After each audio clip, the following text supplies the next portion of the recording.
Bonjour à toutes et à tous, je vous propose aujourd'hui de réaliser une pâte feuilletée avec une méthode dite escargot qui permet de réaliser cette pâte très rapidement et très facilement. C'est parti. Voici la liste des ingrédients. Avec ces quantités, j'ai fait 2 belles pâtes, pour une galette des rois en l'occurrence. J'installe le pétrisseur concasseur, de l'eau bien froide qui sort du réfrigérateur, la farine, le sel et du beurre que j'ai coupé en petits morceaux et congelé la veille. Voilà, je programme vitesse 6 pendant 1 minute 30 et je vais mélanger le tout, pas trop longtemps afin que le beurre ne chauffe pas trop. Donc voici le résultat. Je fleure le plan de travail, les mains, et je renverse la préparation qui est, comme vous voyez, morcelée, mais qui va s'amalgamer très facilement. Voilà, j'obtiens une boule très facilement comme je viens de le dire. On voit bien les morceaux de beurre à l'intérieur. Je vais ensuite abaisser cette pâte sur environ 7 mm, 5 mm, enfin voilà, sur une bonne épaisseur. Le but c'est de la travailler, mais pas trop longtemps, juste l'assouplir suffisamment pour pouvoir la rouler, mais pas trop parce que le beurre en se réchauffant se remettrait à coller assez fortement. Donc vous voyez, je la retourne très régulièrement, je n'hésite pas à fariner à chaque fois, on voit bien les morceaux de beurre à l'intérieur. Et donc voilà, de forme rectangulaire bien évidemment, puisque le but c'est d'obtenir ce fameux escargot. J'enroule la pâte. Après avoir enroulé, j'aurais pu l'aplatir à nouveau avec quelques tours de rouleau. J'ai choisi de ne pas le faire parce que je trouve que c'est suffisant comme ça. Et voici l'escargot obtenu.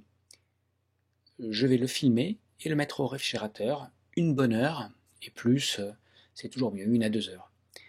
Donc après ce temps de pause au réfrigérateur, je fleure à nouveau le plan de travail, et je vais donc, pour faire 2 pâtes, découper l'escargot dans le sens de la hauteur. On voit bien le mécanisme de cet escargot qui va nous permettre d'obtenir ce feuilletage très rapidement avec cette méthode. Et donc c'est parti pour obtenir donc une pâte. Donc le truc c'est de pivoter d'un huitième de tour à chaque fois.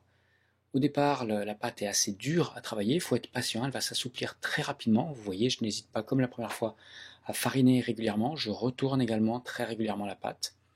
Et je viens de le dire, elle est assez dure à travailler au départ, dure dans le sens où elle est compacte, elle sort du réfrigérateur, mais elle va s'assouplir très vite et vous allez voir, on obtient une texture absolument superbe. Bien plus agréable que les pâtes du commerce qui sont très fines et très difficiles à travailler.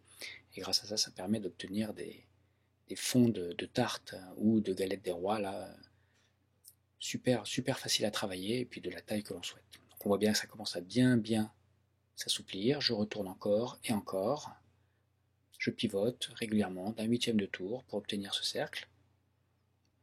Et voilà, on voit que ça commence à être bien souple.